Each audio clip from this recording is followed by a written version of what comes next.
There comes a time in every person's life when the wounds of the past feel as sharp as the day they were first inflicted. As we grow older, we collect memories, some beautiful, some painful, and some that cut so deeply that even decades later, they still shape how we breathe, how we think, how we love, and how we trust. Many people who have lived long enough know what it means to carry a burden quietly, to hide tears behind polite smiles, and to replay moments of betrayal over and over again in the silence of the night when the world is dark and the heart feels defenseless. The older you grow, the more you realize that life is not just about the years you live, but about the emotional weight you carry within them. Many who are watching right now may be remembering someone who hurt them deeply, perhaps a spouse who walked away without warning, a friend who vanished when you needed them the most, a family member who turned against you, a coworker who betrayed your trust, or someone you once loved who left a scar that still aches. And maybe, after all this time, you still ask quietly inside,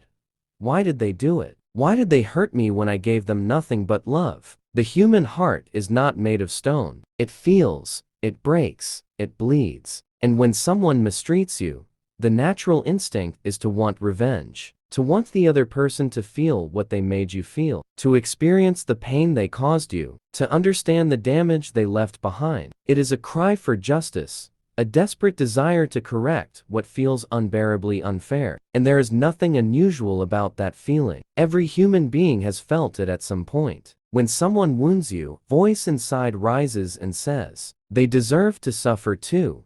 That desire is not strange. It is part of being human. But standing in the middle of that emotional storm, when anger burns and bitterness grows and the past feels alive again, there is a voice unlike any other voice ever spoken on this earth. It is gentle, but powerful. It is soft, but unbreakable. It is the voice of Jesus, and through centuries of time, through the rise and fall of nations, through countless generations of human suffering and struggle, his words still reach into the deepest parts of the soul. Love your enemies. Do good to those who hate you. Bless those who curse you. Pray for those who mistreat you. These are not simple instructions. They are not easy truths. They demand a strength that feels impossible. Because who among us finds it easy to love someone who hurt us? Who finds it easy to forgive someone who never apologized, never regretted, never understood? It feels unfair, unreasonable, and even impossible. But Jesus did not speak these words from a palace or a safe distance from pain. He spoke them as someone who knew suffering more deeply than any of us. He was betrayed by one of his closest friends. He was denied by a man who once promised loyalty. He was humiliated publicly, beaten without mercy, judged unfairly, and treated with cruelty by a world he came to save. If anyone deserved revenge, it was him. And yet, when the nails pierced his hands, when the crowd mocked him, when hate tried to break him, he lifted his eyes toward heaven and said, Father, forgive them, for they know not what they do. Imagine the strength it took to say those words. Imagine the love required to release anger instead of holding it. He could have chosen revenge. He could have called armies of angels. He could have destroyed all who hurt him. But instead, he chose a different victory, the victory of forgiveness. Because revenge is fire, and fire burns everything it touches, including the one who holds it. Forgiveness, however, is water. It does not erase the past, but it heals the future. It does not change what was done, but it changes what the pain becomes. Many who are listening right now may be holding on to something that has weighed heavy on your heart for years. Maybe the person who hurt you is still alive. Maybe they passed away before you ever received closure. Maybe you never said the words you needed to say. Maybe you still wait for an apology that will never come. And you may ask, why should I forgive someone who destroyed pieces of my life? The truth is, forgiveness is not a gift for the person who hurt you. It is a gift for your own soul. Forgiveness does not say, what you did was okay. Forgiveness says, I refuse to let your actions control my heart any longer. Forgiveness is not weakness. It is strength. It takes strength to break the chains that tie you to someone who hurt you. It takes strength to choose peace when anger is easier. It takes strength to release the past rather than let it poison your present. How many nights of sleep have been lost replaying painful memories? How many joyful moments were stolen by bitterness? How many holidays, dinners, reunions, and years were overshadowed by wounds that never healed? Life is short. The older we get, the more we understand that time is precious and peace is priceless. Jesus understood that revenge may feel satisfying for a moment, but it leaves the heart empty. Revenge does not solve the pain, it deepens it. Forgiveness, however, frees the soul. It allows you to breathe again. It returns control to your heart. It turns the page that you have reread too many times. There is a story of a woman whose son was murdered. People expected her to hate the man responsible, to burn with anger forever. But when the trial ended and the sentence was given, she looked him in the eyes and said, "I forgive you. May God give you peace one day." The courtroom gasped. Reporters were speechless. People asked, how could she possibly forgive the one who caused such grief? And she answered, because if I carry hatred in my heart, then he kills me too. That is the truth Jesus teaches. Forgiveness is freedom. Holding hate is like drinking poison and expecting someone else to die. You suffer, while the other person moves on with their life, unaware of the war inside your heart. Jesus teaches that revenge belongs to God, not us. Vengeance is mine, says the Lord. That means you do not have to fight battles that God is already handling. You do not have to carry weights that heaven is already lifting. You do not have to destroy yourself trying to fix what is not yours to fix. Justice belongs to God. Peace belongs to you. When you forgive, you step out of prison. When you let go, the chains break. When you release anger, God fills your heart with strength that restores what pain once stole. And the most beautiful part is this: forgiveness does not change the past, but it changes the future. It turns pain into wisdom. It turns wounds into testimony. It turns survivors into healers. Some of you listening may feel a quiet voice whispering, "It's time to let go."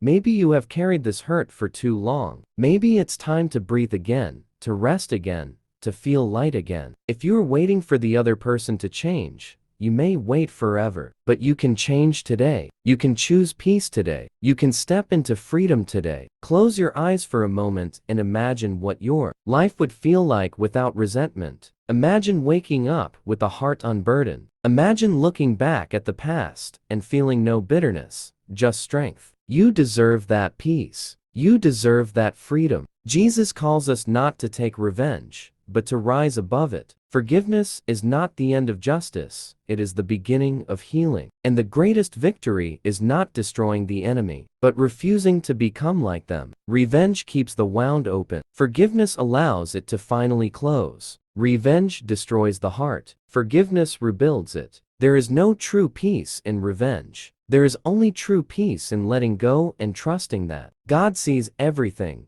and nothing escapes his justice. As we continue this journey of understanding Jesus' message about revenge, it becomes clear that forgiveness is not something that happens in a single moment. It is not a switch we flip or a decision that instantly erases pain. It is a process, a journey, a slow unraveling of heavy memories that have been tightly knotted inside the heart for years. Forgiveness takes time because hurt takes time, and wounds do not heal instantly just because we want them to. Many people feel guilty because they think forgiveness should come easily, or that struggling to forgive means they are failing spiritually. But Jesus never said forgiveness is simple. He taught that it is meaningful, powerful, and deeply transforming. Just as the body takes time to recover from injury, the heart takes time to recover from betrayal. Jesus understands that pain is real, that tears are real, that heartbreak is real. He never asked anyone to ignore what happened or pretend everything is fine. He asked us instead to hand our pain to God, little by little, moment by moment, until eventually the weight becomes lighter and the heart begins to open again. Forgiveness is not a single action, but a daily decision. Many mornings you may wake up still feeling the heaviness of pain, and you may whisper, "Lord, help me forgive today," because forgiveness often begins not with strength, but with willingness. It begins with saying, "I don't know how to let go, but I want to try." It begins with laying the burden in God's hands instead of trying to carry it alone. There is enormous courage in that small step, and slowly, day by day, the anger that once controlled your heart begins to loosen its grip. Slowly, the memories begin to feel less like fresh wounds and more like distant history. Slowly, peace begins to push out the bitterness that once consumed everything. And one day, without even realizing when it happened, you find yourself able to breathe easier, sleep deeper, smile again, and feel lighter. That is the quiet miracle of forgiveness. There are countless real stories in this world that show how forgiveness can transform a life. One story is of a man who was betrayed by his business partner, losing everything he had worked for over 40 years. He spent years filled with rage, replaying the betrayal every day, wishing the other man would suffer, but the suffering ended up being his own. He became bitter, withdrawn, sleepless, trapped in a prison made of memories. One day, he collapsed from stress. In the hospital, the doctor asked gently, "What are you holding onto that is breaking you from the inside?" And for the first time, he said out loud what he had carried in silence. "I want revenge." The doctor replied softly, "Then you will never heal." That sentence changed everything. He realized that the person who hurt him had moved on, living freely, while he was still chained to the past. That day, he prayed for the first time in years, saying, "God, take this weight from me. I cannot carry it anymore." It took time, took tears. It took many difficult days. But eventually, he forgave. He never received an apology. He never got his business back. But he got something much more valuable: peace. Years later, he said, "Forgiveness didn't change him. It changed me. It restored my life." Jesus teaches us that forgiveness is not about restoring the relationship or becoming close again with the person who hurt you. Forgiveness does not always mean reconciliation. It does not always mean trust. It does not mean allowing someone to hurt you again. Forgiveness means releasing the emotional control the other person has over you. It means choosing peace instead of punishment. It means choosing freedom instead of lifelong suffering. You can forgive someone and still keep your distance. You can forgive someone and still choose not to let them back into your life. Forgiveness is not the same thing as returning to the past. Forgiveness is choosing to walk forward into a better future. Jesus also teaches that revenge does not bring the satisfaction we imagine it will. We think hurting someone who hurt us will make the pain go away, but instead it multiplies it. The moment of revenge might feel powerful, but afterward, the emptiness grows even heavier. Revenge closes the heart. Forgiveness opens it. Revenge turns us into someone we were never meant to be. Forgiveness returns us to who we truly are. And the truth is, revenge does not punish the person who hurt us, it punishes our soul. It steals our joy, poisons our energy, damages our health, and isolates us from the people who love us. Medical studies show that bitterness and long-term stress can damage the heart, raise blood pressure, worsen memory, accelerate aging, and weaken the immune system. The body remembers emotional wounds just as strongly as physical ones. Jesus understood this long before science ever proved it. His teachings protect us not just spiritually, but emotionally and physically. Some of you listening might be holding onto a painful story that you have never spoken aloud. Maybe it happened long ago. Maybe it never fully healed. Maybe you carry it in silence because you feel that no one would understand. But Jesus understands. He sees every tear that was never shed, every cry that was never heard, every heartbreak that no one else witnessed. You do not have to carry it alone. You do not have to keep reliving the same pain year after year. You do not have to let the past decide the rest of your life. When Jesus says, "Come to me, all who are weary, and I will give you rest," he means that he will take the burden from your shoulders. He means that you were never meant to carry weight so heavy that it crushes your heart. There is another story of a man who spent 20 years angry at his brother. A disagreement over inheritance tore their family apart. They stopped speaking. Holidays became painful, and their families grew distant. Every year, he told himself he would reconcile later, but later never came. His brother died suddenly from a heart attack. At the funeral, he stood over the coffin with tears streaming down his face and whispered the words he should have spoken long before. "I'm sorry. Please forgive me, but it was too late. The years were gone. The chance was gone. That day, he learned something profound. Pride writes checks that regret must pay. Revenge wastes precious time that God gave us to love one another. Holding on to anger may feel justified, but it costs more than we ever realize until it is too late. He said through tears, "If I could go back, I would give anything just to hug him once, just once." Regret is a prison built one brick at a time by anger, silence, and time wasted. Jesus teaches us that peace is more valuable than being right. Love is more powerful than pride, and forgiveness is stronger than revenge. The world often tells us to fight back, to hurt those who hurt us, to get even. But Jesus calls us to rise above that instinct and choose something higher, something sacred. The world tells us revenge is strength, but Jesus teaches that forgiveness is the true strength. Anyone can hate, anyone can hurt, anyone can destroy, but only the strong can forgive. Only the healed can bless those who curse them. Only the courageous can pray for those who mistreated them. Only the wise can let go of what is killing them and choose life instead. If you are listening right now and feel that the wound is too deep, that forgiveness is too hard, that the pain is too heavy, then know this: you do not have to take the journey alone. God will walk with you. God will help you heal. God will restore what was broken. Healing begins the moment you say, "Lord, I cannot do this alone."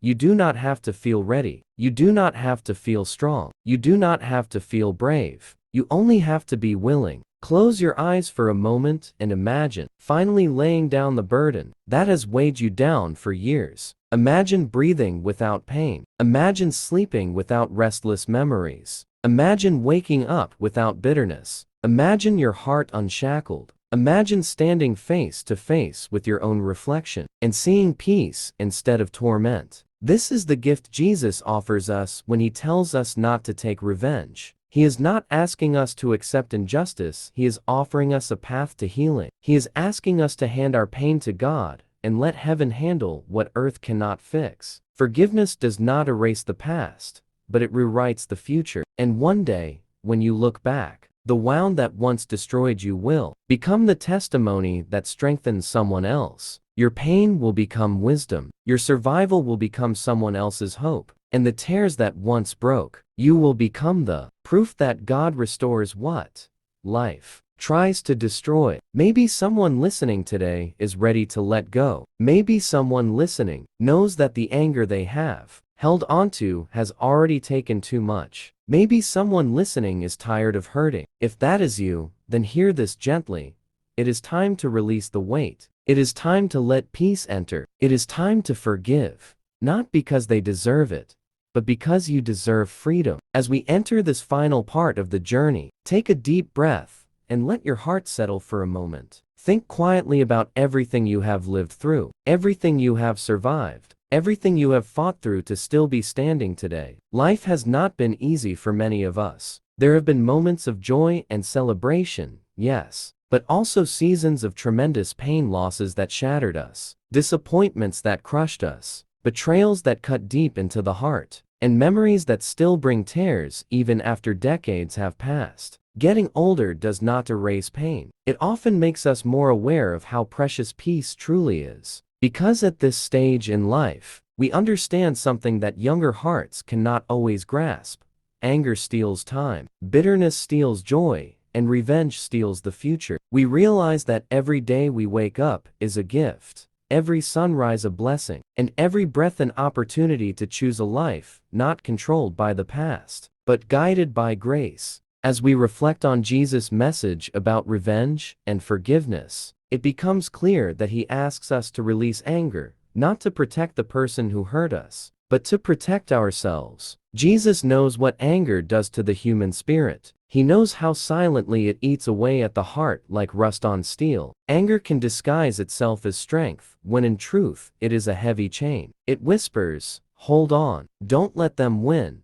But by holding on, we lose ourselves. Revenge promises satisfaction, but it delivers emptiness. It whispers that if we just make them pay, we will finally feel peace. But peace never comes from breaking another human being. Peace comes from rising above what tried to break us. That is what Jesus meant when he said, "Blessed are the peacemakers." He was not asking us to be weak. He was asking us to be strong enough to walk away from war that would destroy our own soul. There is a deep spiritual truth that many people do not understand until much later in life. Forgiveness is not something we do for others. It is something we do for ourselves so that we can live again. Some people fear forgiveness because they think it means allowing injustice to win. But forgiveness does not cancel justice. Justice is God's responsibility. Jesus reminds us again and again that God sees every tear, every wound, every betrayal. He sees the hidden pain that no one else knows. He sees the nights when we silently cry into our pillow so no one else hears. Nothing escapes his sight, and nothing will go unanswered. When Jesus tells us not to take revenge, he is saying clearly, you do not have to fight this battle. I will fight it for you. I will handle what you cannot. And when God fights for us, he does it with wisdom, fairness, and power far beyond what any human revenge could ever accomplish. He sees the truth we cannot see, the motives we never knew, the consequences we could never predict. When we step aside and let God work, he brings justice in ways that heal instead of destroy. Sometimes God's justice does not look the way we expect. Sometimes the people who hurt us walk around acting as if nothing happened. Sometimes they appear to win while we suffer, and we wonder where God is. We wonder why evil seems to prosper. We wonder why those who betrayed us seem to live comfortably. But appearances are deceiving. God is not blind, and he is never late. Sometimes what looks like success is actually emptiness covered in glitter. Sometimes what looks like loss is actually protection. Sometimes God removes people from our lives, not because we lost something, but because he saved us from something that would have been far worse. Sometimes God delays justice because he is giving those who wronged us time to realize their mistake and repent. Because even those who hurt us are still his children, and he loves them too, not because of what they did, but because of who he is. There is a story told from a small-town church, where a man stood up during testimony time, with tears streaming down his face. He said that he had spent many years trying to destroy another man who had humiliated him publicly during his youth. He spent most of his adult life trying to sabotage him, hoping to watch him fall. But instead, nothing happened to the man he hated. Instead, everything began falling apart in his own life. His marriage weakened, his business collapsed, his children distanced themselves, and eventually sickness overtook him. Lying in the hospital, he cried out to God, asking why his life was filled with misery. And in the quiet of the night, he felt a voice whisper inside him, "Because you spent your life holding on to hate instead of holding on to me." That night, he asked God for forgiveness. And slowly, layer by layer, the weights he had carried for decades began to break. Within a year, his health returned, his family reconciled, and his peace was restored. He looked out at the congregation and said, "The prison door was never locked. I could have walked out any time, but I chose to stay inside because I chose revenge instead of forgiveness." That is the silent tragedy of many lives. Revenge makes us think we are punishing someone else, but we are punishing ourselves. The person who hurt us goes on with their life, while we live stuck in the past. But forgiveness, real forgiveness, is freedom. Freedom to breathe. Freedom to feel joy again. Freedom to love those who still stand with us, instead of focusing on those who walked away. Freedom to live the rest of our years not chained by what someone else did. Forgiveness is not losing. Forgiveness is winning a battle inside the soul that anger could never win. Some of the most powerful transformations happen when someone chooses forgiveness where revenge once lived. There was a woman whose husband abandoned her after 30 years of marriage, leaving her alone without explanation. For years she dreamed of seeing him suffer, of watching him lose everything. She replayed every cruel word and every broken promise until the hate consumed her. It affected her health, her relationships, and her spirit. One day, she sat alone in church, and during the quiet prayer she whispered, "God, I don't want to hate anymore. I don't want to feel like this." She expected nothing to change, but slowly, peace began to replace the bitterness. She realized something profound. She had survived what she thought would destroy her. She realized she was stronger than she ever knew. And forgiveness became the key that unlocked a new life. Years later, she said, I thought forgiving him would set him free. But instead, it set me free. I finally became myself again. Jesus teaches us that we do not forgive because someone deserves it. We forgive because we deserve peace. And peace is the most valuable treasure a person can have, especially as life teaches us that time is not guaranteed. When we are young, we believe we have forever. But as the years pass, we realize that every moment matters. Every memory matters. Every relationship matters. Time is a gift we cannot waste on anger that no longer serves us. Holding on to hate is like burning your own house to the ground just to destroy one room inside it. The damage becomes greater than the purpose. We must choose to build instead of destroy, to heal instead of harm, to rise instead of fall. Imagine standing before God one day and hearing him ask, "What did you do with the years I gave you?" Would we say we spent them angry, bitter, waiting for payback? Or would we say we spent them loving, forgiving, helping, healing, growing? At the end of life, revenge will mean nothing, but love will mean everything. At the end of life, pride will vanish, but kindness will echo forever. At the end of life, the people we hurt will remember our actions, and the people we forgave will remember our grace. Our legacy will not be built on revenge, it will be built on love. When Jesus said, "Turn the other cheek," he did not mean accept abuse or allow yourself to be destroyed. He meant rise above the hatred, refuse to be controlled by anger, show strength rather than violence. Turning the other cheek means saying, I refuse to become like the person who hurt me. It means protecting your soul instead of surrendering it. It means trusting that God sees what people do not see, and that he will handle justice with perfect timing. And maybe someone listening right now carries a wound that feels unhealable. Perhaps someone betrayed your trust in a way that changed your life forever. Perhaps you lost someone you loved because of another person's cruelty. Perhaps you were abandoned, mistreated, or disrespected. Perhaps you were taken advantage of when you needed help the most. Perhaps you prayed for years for reconciliation that never came. If so, hear these words gently.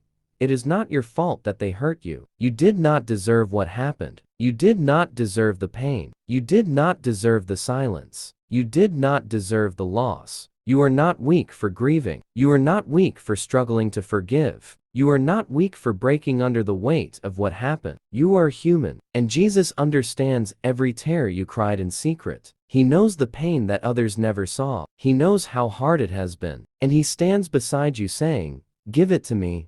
Let me carry it. Let me heal it. Let me restore what was taken from you." Forgiveness is not forgetting. Forgiveness is remembering without pain. One day, you will look back, and the memory will no longer sting. One day, the wound will become a scar, a mark that proves not how you were broken, but how you survived. Scars are signs of healing, not defeat. Scars are the proof that God brought you through what you thought would kill you. Scars are the testimony that you rose again. And your story, your survival, your strength will inspire someone else to let go of their own heavy burden. So today, if you feel that it is time to release what has weighed you down, then speak quietly from your heart, "God, help me forgive. Help me let go. Help me heal."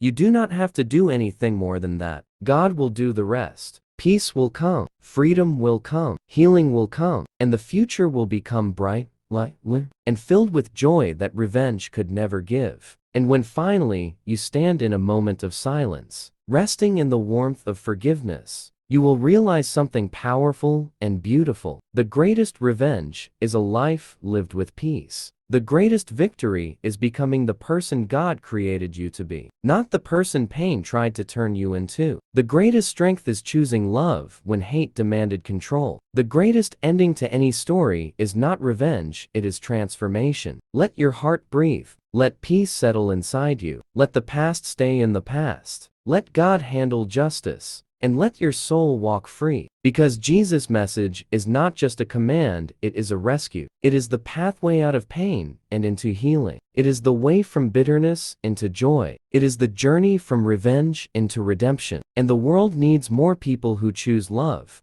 who choose compassion, who choose grace not because life was kind to them, but because God healed them. You are stronger than what hurt you. You are bigger than what broke you. And you deserve the peace that forgiveness brings. May God bless you. May He comfort your heart. May He fill your days with peace. And may your life from this moment forward be defined not by pain, but by grace.